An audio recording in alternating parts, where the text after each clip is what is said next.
Nananatili pa rin sa tanggapan ng NBI sa Quezon City ang negosyanteng si Cedric Lee. Sumuko siya kagabi matapos hatulang guilty ng Taguig RTC sa kasong isinampa ng aktor at host na si Vong Navarro. Ayon sa doktor, hindi muna siya maaaring ibiyahe o ilipat ng kustudiya. Live mula sa NBI sa Quezon City, nasa frontline ng balitang yan, si Laila Pangilinan. Laila, ano itong sinasabi ng doktor na hindi pa muna pwedeng ilipat si Cedric Lee?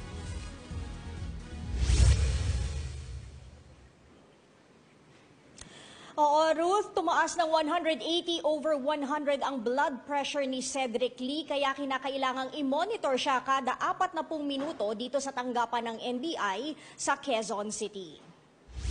Sa ating panayam kay NBI Director Medardo de Lemos, mataas na raw ang BP ni Lee pagsuko niya kagabi. Nakatakda na sanang ilipat si Lee sa Bureau of Corrections sa Muntinlupa. Pero ayon sa kanyang attending physician na si Dr. Joseph Cruz, hindi advisable na ibiyahe si Lee habang mataas ang kanyang blood pressure. Sa kabila ng mataas na presyon, manageable naman daw ang kondisyon ni Lee at hindi pa kinakailangang dalhin sa ospital. Ipapaalam daw ng NBI sa korte ang kasalukuyang kondisyon ni Lee para makakuha ng guidance kung ano ang mga susunod na hakbang. Balik sa iyo, Ruth. Laila, yung isa pa doon sa mga accused na natitirang hindi pa hawak ng mga otoridad, itong si Ferdinand Guerrero, may abiso ba tungkol sa kanya?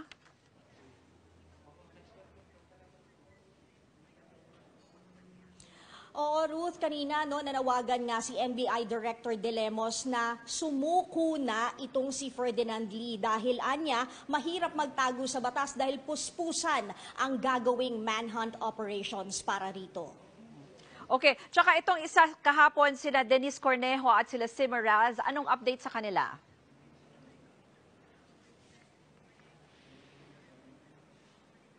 Oo, Ruth, kahapon inilabas na nga inilabas na ng Taguig City Police ang kanilang mga mugshots nito si Denise Cornejo at ni Simeraz, at kahapon ay idiniretso na sila sa kulungan matapos ibaba ang hatol sa kanila. Nasa Women's Correctional sa Mandaluyong si Denise Cornejo habang nasa Bucor naman nakadetina itong si Raz sa Bucor sa Muntinlupa, Ruth.